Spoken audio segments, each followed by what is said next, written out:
Hey guys, welcome back to The Readers. I hope you are having an amazing day. Let's get right into the stories. The first one is an entitled People story. What would you do if your power bill doubled, your meter tested perfect, and a licensed electrician told you, "Someone's tapped your line"? I followed the wire, documented everything, even won in court, yet she still refused to pay.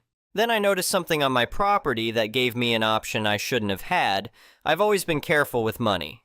Growing up without much taught me to track every dollar, and that habit stuck with me into adulthood. So when my electric bills started climbing for no apparent reason, I noticed immediately. I live in a modest three-bedroom house in a quiet suburban neighborhood. I work from home as a software consultant, which means I'm here most of the day, but my setup isn't particularly power-hungry. A laptop, 2 monitors, a router, and the usual household appliances. I keep the thermostat at a reasonable temperature. I'd already switched to LED bulbs throughout the house, and I'm generally conscious about turning things off when I'm not using them. My neighbor to the right, let's call her the problem neighbor, moved in about 4 years ago. For the first couple of years, everything seemed normal. She was polite enough when we crossed paths, though we never became particularly friendly. She lived alone in a house similar to mine, worked irregular hours, and mostly kept to herself. But about 2 years ago, I started noticing my electric bills were climbing even higher. At first, it was gradual, an extra $20 one month, $30 the next. I figured maybe the rates had gone up, or perhaps the weather had been more extreme than usual. I run the air conditioning in summer and the heat in winter, same as everyone else, but then the bills kept climbing. Within 6 months, I was paying almost double what I'd paid the previous year, and I hadn't changed anything about how I lived. I started investigating. I went through my house room by room, unplugging everything that wasn't essential. I checked for phantom power draws. I even bought one of those electricity usage monitors and tested every major appliance. Everything seemed normal. My refrigerator, water heater, HVAC system, all of it was running as it should. The numbers just didn't add up. I called the electric company multiple times. The first representative suggested I might have a faulty meter. They sent someone out to check it, and the technician said the meter was working perfectly. The second representative suggested maybe I had a bad appliance that was drawing more power than it should. I explained I'd already tested everything, but she just repeated the same troubleshooting steps. The third time I called, I got a different story. Maybe someone was stealing my power. That comment stuck with me. I'd heard stories about people tapping into their neighbor's electrical service, but I'd never imagined it could happen to me.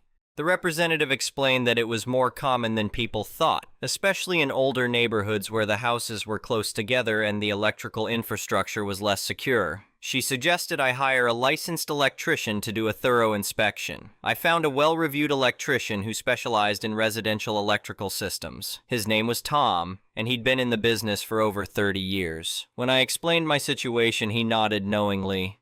He said he'd seen this sort of thing before, and he knew what to look for. Tom arrived on a Tuesday morning and spent nearly 3 hours going through everything. He checked my breaker box, traced the lines, examined the meter base, and even crawled under the house to look at the main service entrance. When he finally came back up, his expression was grim. "You've got a problem," he said, wiping his hands on a rag. "Someone's tapped into your line." He showed me what he'd found. There was a splice in my service line hidden behind some overgrown bushes near the property line between my house and my neighbor's. It was a professional-looking job, not some amateur hack work. Someone who knew what they were doing had carefully accessed my electrical service and run a line over to the neighboring property. "This is illegal," Tom said. "Whoever did this knew exactly what they were doing. This isn't accidental." I felt a mix of anger and disbelief. My neighbor had been stealing my electricity. For how long I couldn't be sure, but based on when my bills started climbing, it had to be close to 2 years. Tom said he could disconnect the illegal splice, but he recommended I document everything first and report it to both the power company and the police. He took photos, wrote up a detailed report, and gave me copies of everything. Then he called the power company directly to report the theft. The power company took it seriously. They sent out their own technician that same afternoon, and he confirmed what Tom had found. The technician explained that electricity theft was a crime, and they'd be following up with their own investigation. He disconnected the illegal splice on the spot and made sure my service was isolated and secure. Then I called the police. I wasn't sure what to expect, but a detective actually came out to take my statement.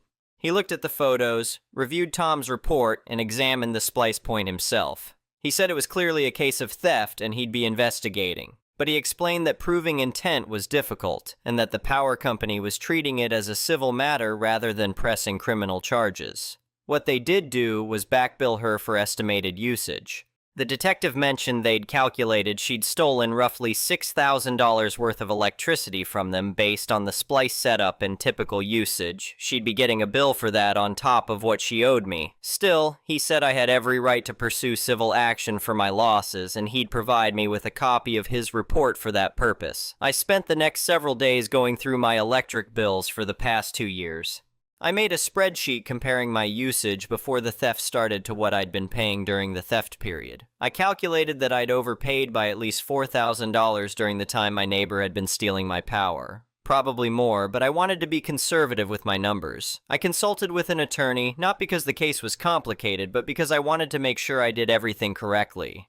He said I had a solid case, but that small claims court maxed out at $5,000 in my state, and given the clear documentation I had, it wasn't worth the expense of regular civil court for the additional 1,000 or so I could prove. He helped me file the small claims case and prepare my evidence. The problem neighbor was served with the lawsuit. I didn't see her for several days after that, but when I finally did spot her, she looked right through me as if I didn't exist.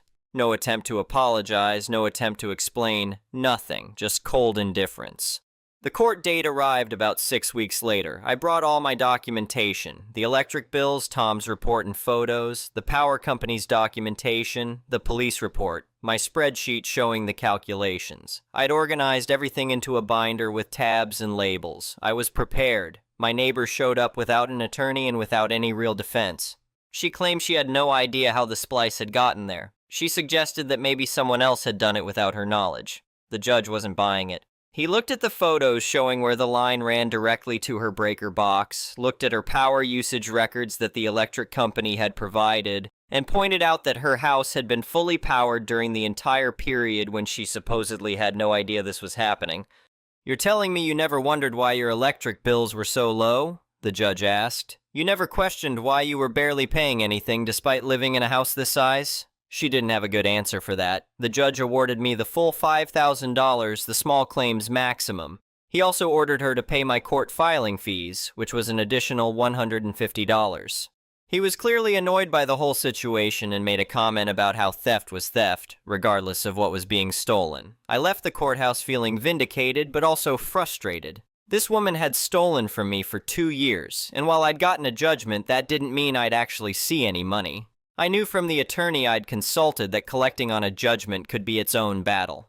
I sent her a formal demand letter through my attorney, giving her 30 days to pay the judgment in full. 30 days came and went with no payment, no response, nothing. I had my attorney send a follow-up letter. Still nothing. After waiting the required 30 days from the judgment date with no payment, I filed the paperwork to place a lien on her property. At least that way, if she ever tried to sell or refinance, I'd get paid, but that was a long-term solution and I wanted justice now. For the next few months, things were quiet. I'd see her occasionally and she'd continue to ignore my existence. I'd hear her coming and going at odd hours. Life went on, but I was still angry. Every time I paid my now normal electric bill, I thought about how she'd stolen thousands of dollars from me and hadn't faced any real consequences beyond a judgment she was actively ignoring. Then one afternoon in late spring, my neighbor to the left mentioned something interesting. She and I had always been friendly. She's a retired teacher, widowed, with grown children who visit regularly. We chat over the fence sometimes, and she occasionally brings me vegetables from her garden. "Did you hear about the wedding?" she asked. I hadn't heard about any wedding. She explained that the problem neighbor was getting married and having the wedding reception in her backyard. Apparently she'd been talking about it to everyone in the neighborhood who would listen, going on about how many guests were coming and how expensive the catering was. The neighbor doing the telling seemed annoyed by the bragging, which is probably why she shared it with me. "They're setting up a tent," she continued. "Rented tables, chairs, the whole works. Must be costing a fortune." A fortune. This woman who owed me over $5,000 and refused to pay was throwing an expensive wedding reception in her backyard. I thanked my neighbor for the information and went back inside. I was angry again. That slow-burning anger that comes from being cheated and watching the person who cheated you live their life without consequences. Over the next week, I watched the preparations. A rental company arrived and set up a large white tent in her backyard. They brought in round tables and chairs, enough for what looked like 100 people. There were strings of decorative lights, a small stage area for what I assumed would be a DJ or band, and all the trappings of an expensive event. The day before the wedding, catering trucks arrived. I could smell the food being prepared. Deliveries came and went all day. This wasn't a small, intimate gathering. This was a major production. And then I remembered something. When I'd had my electrical system inspected after the theft was discovered, the electrician had installed a whole house disconnect switch at my breaker box as a safety upgrade. It was basically a big emergency shutoff. But when he'd reinstalled everything, I'd noticed something odd. There were actually 2 meter bases on my property. Mine was clearly labeled with my address, but there was a second one, partially hidden by bushes about 6 inches on my side of the property line. The power company technician had explained that when they'd fixed the illegal splice, they'd had to install a proper meter base for my neighbor's house, and the easiest location happened to be just barely on my property. Something about where the utility poles were positioned. He said it was legal with an easement, which the power company apparently had. I'd signed some paperwork about it without really thinking much about it at the time. That meter base had a manual disconnect lever on it. One of those big handles you pull down to cut power. The power company used it when they needed to work on her house. It was technically on my property, in a box that wasn't locked, because the power company needed to be able to access it 24/7 for emergencies. I stood at my window looking at that meter base, thinking about what that disconnect lever meant. I had legal control over access to equipment on my property. The lever was there for emergencies and utility work. But technically, I could access it anytime I wanted. An idea formed. It wasn't a good idea in the sense that it would make me the bigger person. It wasn't the high road, but it was an idea that felt like justice.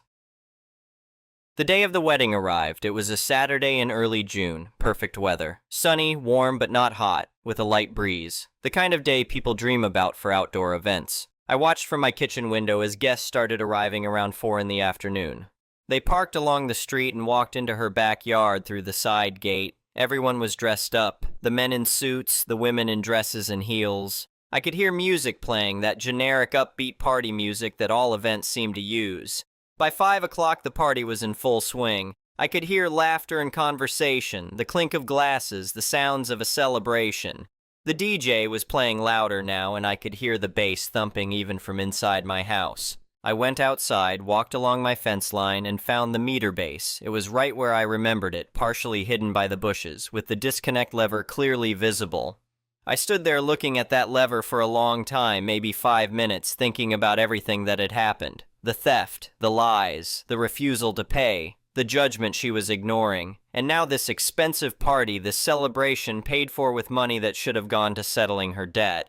I reached out and pulled the lever down to the off position. The effect was immediate and dramatic. The music cut off mid-song, the decorative lights went dark. I heard a collective sound of confusion from the backyard, voices overlapping as people tried to figure out what had happened. I walked back to my house and watched from my living room window. For a few minutes, there was just confusion. People were checking their phones, using the flashlight function to see in the growing dusk. I heard someone say something about a blown fuse. Then I saw my neighbor, the bride, come out of her house looking panicked. She was wearing a white dress, full wedding attire, and she was talking rapidly to a man I assumed was her new husband. She went back inside. A few minutes later, she came back out with a flashlight and walked over to check her breaker box, which was mounted on the side of her house. I watched her flip switches back and forth, but of course nothing happened. The problem wasn't at the breaker box. The problem was that she had no power coming into the house at all. The guests were starting to get restless. Without music or lights, and with darkness falling, the party atmosphere was dying quickly. Some people had gotten into their cars and turned on the headlights to provide illumination, which helped but also created this weird, harsh lighting that made everything look like a crime scene. About 20 minutes after I'd flipped the disconnect, there was a knock on my door. I waited a moment, composed myself, and then answered it. It was the groom. He looked stressed but was trying to maintain his composure. "Hi," he said. "I'm your neighbor's husband. We're having an issue with our power, and we were wondering if yours was out too." "My power's working fine," I said. "Oh," he looked confused. "That's strange. Ours just went out completely. We've got 100 guests back there, and we can't figure out what's wrong." "Have you checked with the power company?" I asked. "We called them. They said there are no outages reported in the area, and everything looks fine on their end. They said the earliest they can send someone out is Monday." I nodded sympathetically. "That's unfortunate timing." "Yeah," he said. He seemed like a decent guy, honestly, and I almost felt bad for him. Almost. "I don't suppose you know anything about electrical work. We'd be happy to pay if you could take a look." I'm not an electrician, I said, but I do know that your meter base is actually on my property. Has been since the power company had to redo your service connection. He looked surprised. Really? I didn't know that.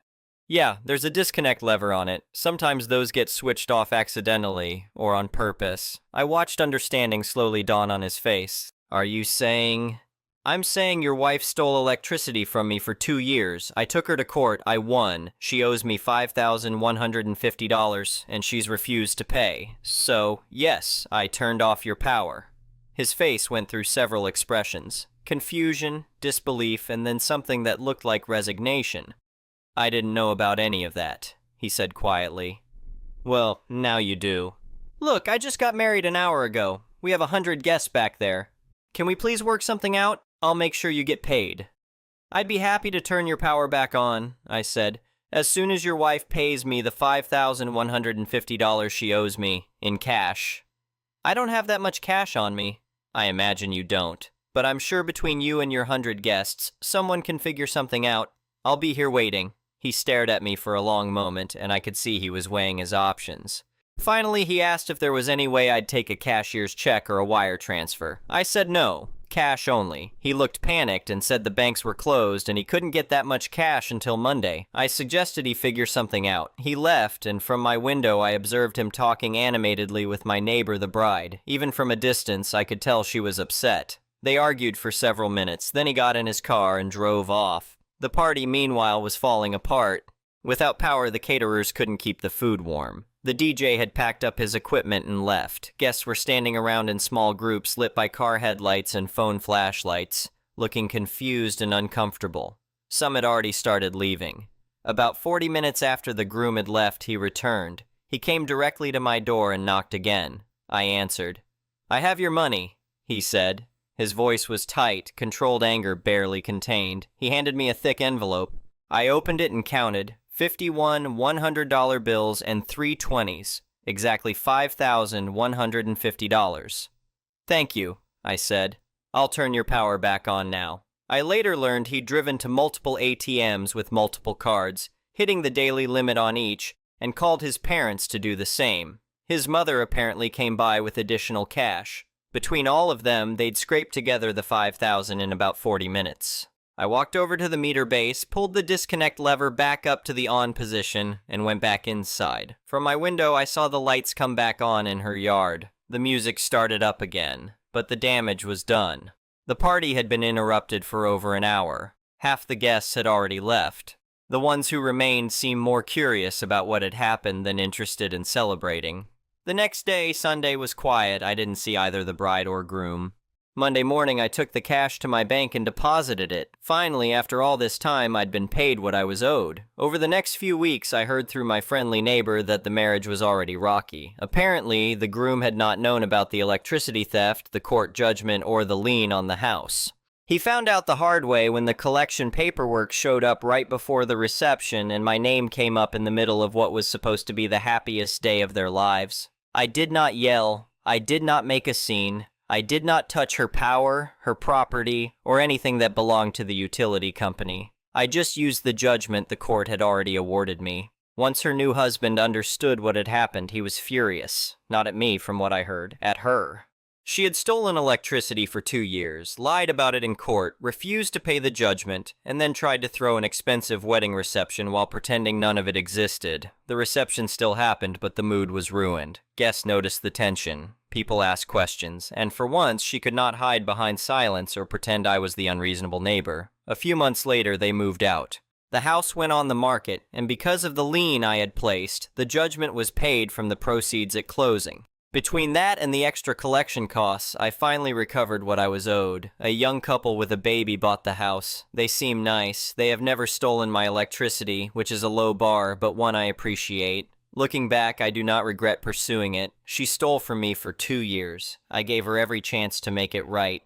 I went through the power company, the police report, small claims court, demand letters, and the lien process. She ignored all of it. So I stopped asking and let the paperwork do what it was designed to do. Sometimes justice is not dramatic, sometimes it is a court judgment, a lien, and a check at closing, and honestly, that was enough for me. The next one is a malicious compliance story.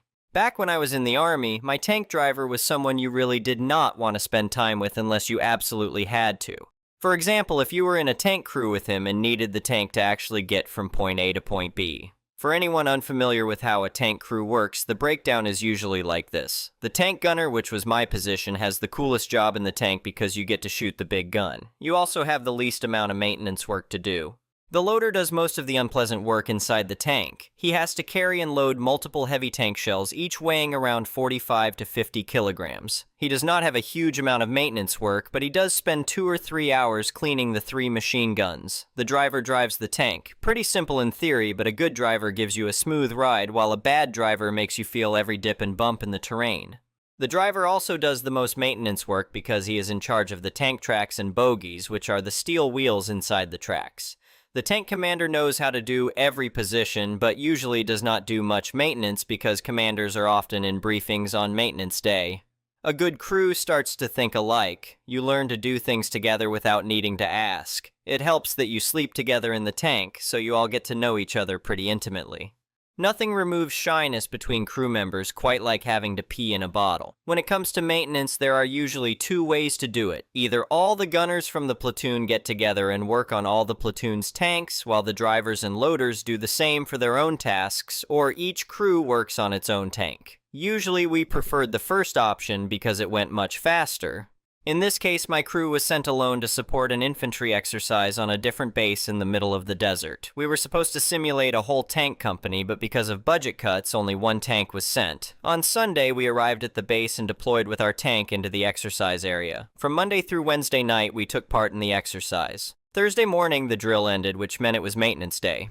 The important thing to know is that you did not get to leave for the weekend until your maintenance was complete. The upside was that once your maintenance was completed and signed off, you could leave immediately. Throughout the entire exercise, the driver was being a complete ass. I do not know if his girlfriend had broken up with him or what, but he was even more annoying than usual. Aside from his attitude, his driving was awful. At one point, the tank commander almost cracked a rib, and I nearly got a black eye while shooting in motion because the driver, unintentionally I am sure, drove straight toward a small ditch. By the time Thursday came around, the loader and I could not wait to get away from him for the weekend. But first, maintenance had to be done. One of the gunner's maintenance tasks is cleaning the cannon with an oiled cleaning rod. This is a 3-person job. The loader stays inside the tank while 2 people clean it from the outside. It cannot be done by 1 person no matter how strong they are. I asked the driver to help me since the loader was inside the tank. The driver angrily told me he did not want to hear from me or speak to me. No problem. I found someone else to give me a hand for a few minutes and we got the job done. I finished the rest of my maintenance work pretty quickly because, like I said, the gunner does not have that much to do. The loader helped me and then I helped him clean the machine guns. The 2 of us were done before lunchtime and we were just waiting for the tank commander to sign off on our work so we could start our weekend early. The driver, on the other hand, soon realized that he did not have any other drivers around to help him maintain the tracks. That meant tensioning the tracks, tightening bolts, greasing ports, and everything else that came with his position. And since he had told us to leave him alone, we did exactly that. He was still working on the tank when it got dark and was told to stop for safety reasons. He had to continue the job on Friday morning and missed out on a full day of leave. I would love to say his attitude changed when we got back to base on Sunday, but of course it did not.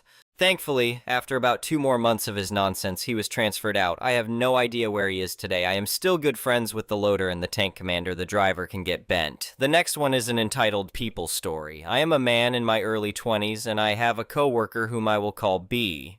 B is an older woman who has been at my workplace longer than most, if not all, of my coworkers. Because of that, she basically thinks she runs the place. She cannot admit when she is wrong, even when the evidence is literally staring her in the face. She constantly tells people what to do, and she cannot even be bothered to say, "Excuse me." If you are in her way, she will just firmly say, "Move." She even acts this way toward our boss. Honestly, the fact that she is still employed here is amazing. The worst part is that everyone loves her. Anytime I have complained about her, people either say things like, "I know she is bossy, but she means well," or they straight up tell me not to disrespect her. Somehow she has everyone fooled, and she is not even trying to fool them. Then one day I was grabbing my water bottle from my backpack when B came over and demanded that I move my bag.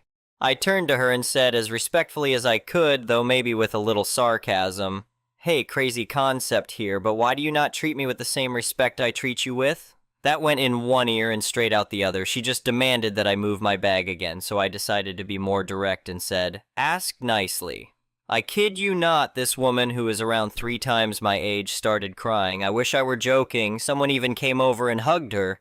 I was so baffled that I went to take a bathroom break just to process what had happened. I did not move my bag either. Apparently, the thought of swallowing her pride and asking me politely to move my bag was enough to drive her to tears. I also decided to stop by Human Resources and explain what happened. They said they would have a talk with her. When I came back, I found that she had stuffed my bag into one of the lockers. At this point, I am a little worried about my job. What did she say to the person who comforted her? Could she turn the whole workplace against me? Could she even get me fired? All because I am apparently the only person there willing to call her out instead of pretending her behavior is fine. At the very least, while my supervisors have not been incredibly helpful, they have told me I have the right to call her out.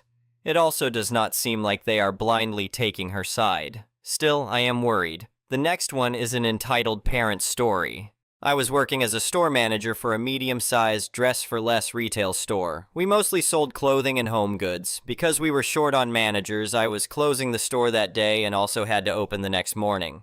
At 8:45 in the evening, I made the usual announcement. "The store will close in 15 minutes. Please make your way to checkout." Customers started heading to the front. At 8:55, I noticed one woman and her daughter were still shopping with a basket overflowing with items. I made another announcement. "The store will close in 5 minutes. Please make your way to checkout." At 9 o'clock, she was still shopping, so I made the final announcement. "The store is now closed. Please make your way to checkout." The woman started walking toward the front, so I assumed she was going to check out. I had to wait for her to finish before I could close the registers and count the money for the day. While I was waiting, I went to the office to quickly send a few emails. Around 9:10, I walked up to the registers and began closing them. I finished in about 5 minutes, put the money back in the safe, and walked out. As I passed the fitting rooms, I heard voices inside. There were only 2 other employees on the sales floor, and I could see both of them straightening items. The fitting room attendant was sorting clothes to go back onto the sales floor. I asked, "Is somebody in the fitting rooms?" One staff member said, "Yes, I think so." I told her we were closing, so I called into the fitting rooms. "Hello, the store is now closed. We are getting ready to lock up soon. We open at 9 tomorrow morning." Soon after, the entitled woman and her daughter came out with a lot of items. She picked up her basket and said she was ready to check out. I told her, "I am sorry, but the store closed almost 20 minutes ago. We are open again in the morning." She said, "No, my daughter and I need to buy all of this right now."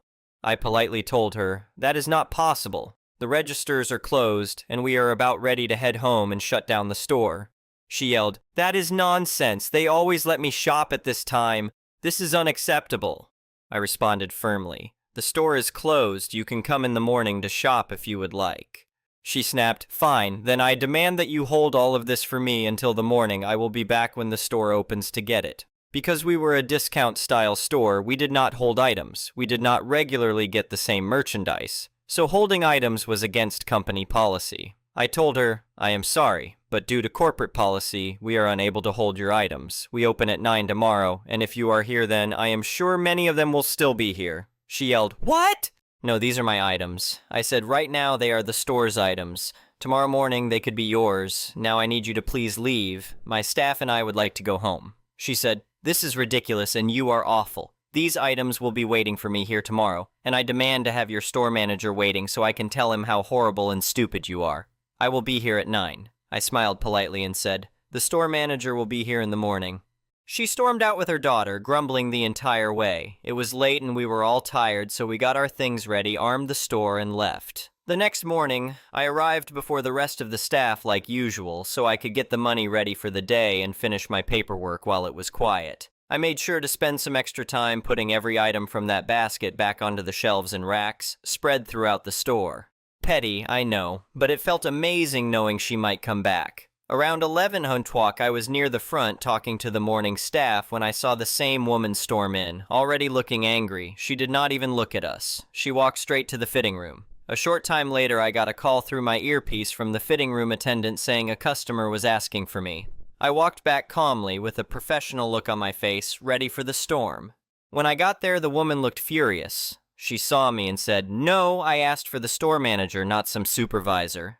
The staff member told her, "Ma'am, he is the store manager." She gasped in anger and said, "How dare you put my things back? I told you I was coming back for them." I said, "And I told you last night that we cannot hold items due to policy. It has to do with the nature of our store." She demanded, "So where are my items now? They better all still be here." I told you I was coming back. I told her, "The retail merchandise is all on the sales floor. All unpurchased items get put back. I can assure you they were here when we opened, but I do not know about now." She huffed and stomped around the store looking for everything. She ended up finding some of the items she had picked out the night before, but she made sure to complain to the cashier about how she could not find all of her items and how she would never be coming back, if only. I did see her a few more times after that, but she went out of her way to never talk to me or acknowledge me, which was perfectly fine with me. Anyway, thank you for watching.